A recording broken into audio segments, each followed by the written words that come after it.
Artinya zaman kita hidup pun sebenarnya kita tidak bisa ngelola kehidupan itu, tidak bisa. Nah kalau sama agama nggak bisa, nanti setelah mati juga tidak bisa. Ya sudah, ketika kita hidup yang ngelola juga Allah, ketika mati juga yang ngelola. Bedanya apa? Nah, ini di sini terus kita dilatih inna sholati wa nusuki wa mahyaya wa mamati lillahi rabbil alamin. Tapi kenapa kita ragu terhadap kehidupan setelah kematian? Karena ketika kita hidup seakan-akan kita tahu cara hidup. Makanya Allah itu tersinggung betul ketika ada orang merasa bisa ngelola cara hidupnya. Makanya kata Allah, kalau gojlok orang-orang yang kepedean itu, kalau kamu top, mbok jangan mati.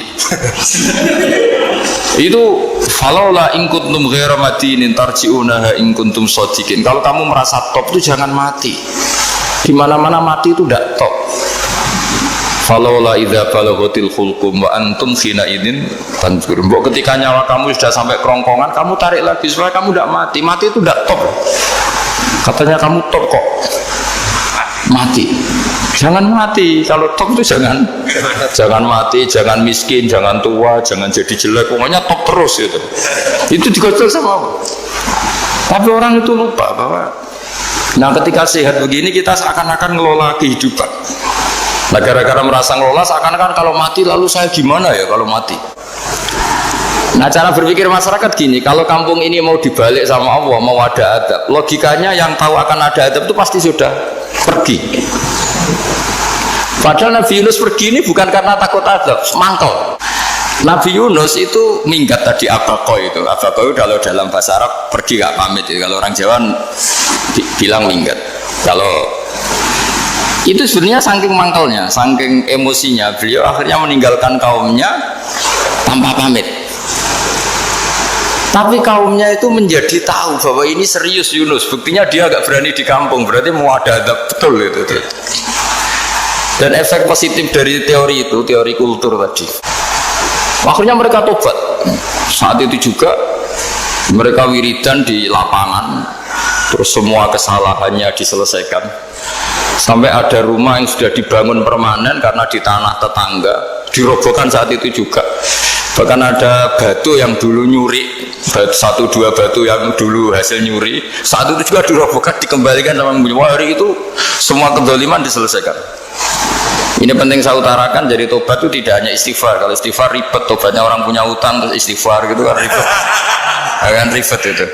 Ada punya utang terus minta maaf itu kan ribet itu, harus diselesaikan itu. Tobat diterima sama Allah. Batas akhir finish dari harusnya ada adab, misalnya Senin, Selasa, Rabu, harusnya Rabu itu sudah kena adab, ternyata Rabu itu tidak kena adab.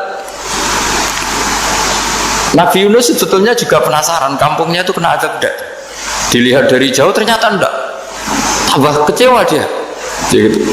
Wah ini saya kalau pulang pasti dibunuh karena saya jaga pembohong. Di masyarakat situ ada aturan siapa yang bohong dibunuh. Padahal Nabi Yunus ngumumkan nanti Rebu ada azab, kira-kira gitu. Ternyata Rebu itu udah ada azab, makanya dia sudah di batas kampung kembali minggat lagi karena nanti pulang pasti dibunuh karena dia jaga bohong. Ya akhirnya masyhur itu, terus dia ikut nelayan sekenanya, yang penting lari dari kampung, ikut nelayan sekenanya. Zaman itu, ini saya ulang lagi, zaman itu nanti ini efeknya nanti ke tauhid. Zaman itu para nelayan tuh kayak sepakat kalau ada kapal atau perahu kok mau tenggelam itu pasti ada yang minggat. Hanya minggat itu pergi tidak terhormat itu. Terus fasaha mafakana minal mudhadin. Nah dulu tuh orang sudah punya peradaban, ini cerita kultur, sudah punya peradaban. Punya peradaban. Ya sekarang gini, kalau nyemplungkan salah satu kan tidak adil diundi. Ternyata yang keluar dia Nabi Yunus. Terus mereka tahu ini orang nggak pantas dikorbankan, karena Nabi di mana-mana itu ganteng. Memang Allah itu punya sunat unik. Nabi itu harus paling ganteng di kampungnya, nasabnya juga harus paling baik, kabar-kabarnya juga istrinya harus paling cantik. Itu memang aturannya gitu. Nggak tahu saya. Dulu saya juga janggal. Kenapa Nabi aturannya harus gitu? Angen-angen di pemimpin LU izin itu, maksudnya Soalnya pemimpin dia masa keriting itu kan piye gitu rasanya itu. Jadi Nabi itu pasti itu paling ganteng di kampungnya, terus dari nasab ya terbaik, terus rata-rata istrinya itu ya selain solihah itu ya paling cantik. Karena ya dibully kan, sowar tidak jadi Nabi, nak bujana kan ya ribet kalau misalnya ada yang bully gitu kan juga ribet. Singkat cerita terus dia akhirnya ditenggelamkan, dibuang karena beliau seorang nabi. Faltaqamahul khut, beliau ditelan ya. Iltiqam itu tidak digigit, ditelan ya. Karena ditelan beliau tidak mengalami dikunyah, ditelan. Iltiqam itu ditelan. Karena beliau seorang nabi, di dalam batnil khut itu di perut itu dia wiridan, dan barokahnya wiridan itu perut ikan ini menjadi masjid. Dia nyaman di situ, nyaman karena terus ngalami karomah lah. Andikan wali itu ngalamin karomah. Nah, kesimpulan dari cerita ini itu apa? Masyarakat itu akan selalu dengan kulturnya sendiri. Para nabi juga punya kultur sendiri. Dan Allah yang ngelola itu semua. Saya ulang lagi, Allah yang ngelola itu semua. Makanya terus dua kultur ini kalau Allah menghendaki itu gampang sekali. Akhirnya yang terjadi apa? Nabi Yunus jadi kasih sanksi Allah karena pergi tidak pamit. Masyarakatnya justru enggak, karena tobat. Dan tobatnya masyarakatnya ini karena kekeliruan Nabi Yunus. Keliru dengan makna bukan dosa. Andai kan Nabi Yunus saat itu kok di rumah ingin menyaksikan adab, itu masyarakat mesti gak percaya kan ada adab. Mau ada adab kok dia di rumah gitu. Jadi unik, Allah cara ngelola masyarakat itu unik. Nah, dari keunikan-keunikan cara Allah ini kemudian lahirlah ilmu yang bernama ilmu tauhid, ilmu tawakal, ilmu pasrah nang pengiran gitu. Karena kemarin pas Pak Yusuf sama Bu Sulis sowan saya itu tak beri cerita agama itu milik Allah. Sehingga teori yang dikatakan manusia itu ya teori saja, tetap semua itu di tangan Allah.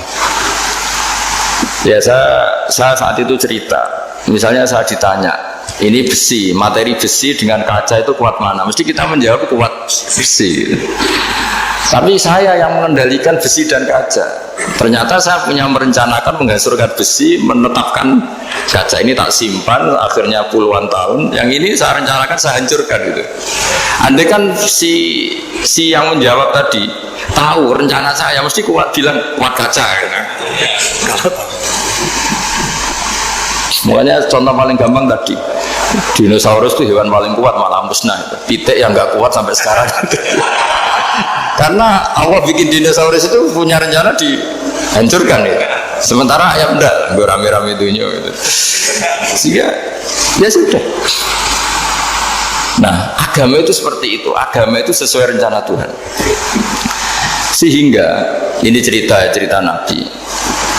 Sehingga Nabi itu kadang nggak tahu bedanya antara sesuatu yang punya data, punya perangkat-perangkat untuk menuju A misalnya, itu nggak tahu bedanya. Jadi kalau Nabi ditanya misalnya gini, onta itu lahir dari betinanya, dari indukannya bisa, ya bisa. Lahir dari batu, jawabnya ya bisa. Kalau dia seorang Nabi pasti jawab bisa. Jadi kalau Nabi ditanya mata air itu keluar dari bumi kedalaman 7 meter, bisa. Keluar dari sini, dari meja, jawabannya ya bisa. Karena Nabi itu saking dekatnya Allah, tahu betul bahwa perangkat di dunia ini tidak bisa mendikte Allah. Semua itu kehendak Allah. Logika yang terbangun Nabi itu sebenarnya gampang ya. Kalau kita teliti itu hanya gampang, itu sesuatu yang benar itu pasti bisa dijelaskan secara gampang. Nah ini ngaji tauhid biar tidak terlalu berteori itu. Karena kalau saya cerita uang pinter jenengan. Dan saya tidak ingin pinter tentang uang. Tak beri contoh. Nah ini supaya nanti kalau sampean suatu saat meninggal ketemu mungkar nakir itu tahu cara menghadapi. Nanti tak warai tekniknya. Tak warai tekniknya. Makanya ada cerita, agama ini baik sekali. Orang bocorkan ujian nasional itu kriminal, bisa ditangkap parositi. Tapi agama ini pertanyaan mungkar nakir dibocorkan semua kiai, itu nggak ditangkap sama mungkar nakir. Harusnya kan rugi karena ini pertanyaan, tapi semua kiai kan sudah membocorkan. Nanti pertanyaannya di kuburan itu man rabbuka, Tuhanmu siapa, agamamu apa. Itu kan sudah dibocorkan, tapi itu nggak dianggap kriminal. Sementara kita sekolah SD, sekolah SMP bocorkan soal itu dianggap kriminal. Padahal harusnya boleh. Maksudnya kalau menuruti teori itu harusnya boleh kan. Mau pertanyaan mungkar nakir saja dibocorkan kan. Ada dasarnya. Ya tapi kan tidak ada itu. Harusnya boleh. Tapi kan terjadi gak ujian kalau dibocorkan itu.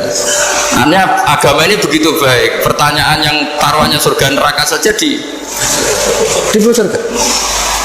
Kurang apanya baiknya agama ini? Pertanyaan sepenting itu dibocorkan dan kiai-kiai gak ditangkap sama mungkar nakir ya udah itu. Saya ulang lagi ya supaya kita ingat fitrah salimah. Soal Anda modern monggo lah, tapi saya sebagai kiai akan ngajari kalian tentang fitrah salimah. Jadi kalau kamu itu benar-benar beragama, ini misalnya kertas, ini lempengan baja. Kalau kamu beragama kalau ditanya kuat mana? Ya terserah jenengan. Karena bisa saja kertas ini aku punya niat tak simpan di arsip nasional. Baja ini tak niatkan, tak luluhkan, tak hancurkan. Sehingga kalau kita ngomong ya secara materi harus ditambahi, secara materi kuat baja ya Allah. Tapi secara substansi jenengan ya terserah jenengan monggo. Nah, di sini yang mulai orang lupa itu karena selalu menjawab pasti kuat baja. Kata pasti ini yang akhirnya orang menghilangkan teori beragama. Berdasar logika. Berdasar logika. Nah akhirnya para nabi, para wali itu ditanya. Saya punya kitab karangannya Abdul Hamid, orang alim. Kitab itu dulu saya ngaji lama sekali sampai sekarang saya pelajarin. Manusia itu dijebak hukum adat, padahal adat itu ya tidak terlibat. Misalnya kalau ada telur jadi ayam normal gitu. Ya tadi indukan unta melahirkan unta normal itu, indukan sapi melahirkan sapi normal. Tapi kalau para nabi itu bilang ya nggak normal. Nggak normal artinya tetap ada kekuatan Tuhan. Indukan unta tahu apa tentang unta? Dia punya kekuatan apa? Bisa melahirkan unta, bisa menciptakan unta di perutnya, bisa ada jantungnya, ada paru-parunya, ada ususnya. Dia bisa apa? Di situ ada tangan Tuhan. Gitu. Karena para nabi cara berpikir gitu melihat tembok ya sama. Tembok sama indukan unta itu sama-sama mungkin mengeluarkan unta. Sehingga ketika Nabi Soleh ditanya, bukti apa kekuasaan Tuhanmu? Apa bisa mengeluarkan unta dari batu besar ini? Jawabannya Nabi Soleh ya bisa, langsung saja bisa. Dan mukjizatnya Nabi Soleh masyhur itu keluarlah unta dari batu. Karena secara teori ya tadi, coba unta indukan itu apa seorang profesor, apa seorang ilmuwan sehingga bisa menciptakan anaknya itu. Apa dia terlibat dalam menciptakan jantungnya, paru-parunya, ususnya kan tidak juga. Telur bisa apa coba? Gobloknya bukan main telur itu kan. Tapi bisa mengeluarkan ayam, dia bisa apa? Nah, para nabi, para wali itu tahu semuanya itu kekuasaannya Allah. Nah kalau karena kekuasaan Allah bedanya apa dengan tembok? Makanya Nabi Muhammad ketika di padang pasir semua sahabat bingung nggak ada air ya Nabi santai aja. Ini gimana Nabi nggak ada air nanti orang mati kehausan? Nabi ya santai aja. Kamu ingin air katanya? Iya. Nabi nunjuk apa itu ya sudah terus ada air. Ada yang keluar dari jemarinya ada karena Nabi itu nggak tahu bedanya antara ini mungkin dan tidak mungkin, itu nggak tahunya itu ya semuanya itu Allah. Kalau kamu kan nggak, wah daerah gini nggak mungkin ada air. Ini kan padang pasir. Air itu biasanya di daerah hutan gini malah berteori macam-macam. Seakan-akan tidak ada Tuhan. Jadi kalau orang nggak bakat wali pasti berpikirnya gitu. Makanya nggak wali-wali itu memang nggak bakat karena itu kan artinya menafikan kekuasaannya Allah kan. Seakan-akan Allah tidak mampu bikin air di situ. Tapi kalau Nabi santai aja. Makanya Nabi Ibrahim ketika mau dibakar ya santai aja. Menurut beliau api bisa apa? Jadi itu meskipun hukum adat dia selalu berjalan ya. Normalnya api ya membakar, di padang pasir normalnya ya nggak ada air, normalnya batu ya nggak mengeluarkan onta. Tapi kamu jangan terjebak oleh keseharian yang Anda lihat. Tetap di balik itu ada kekuasaannya Allah Subhanahu wa Ta'ala.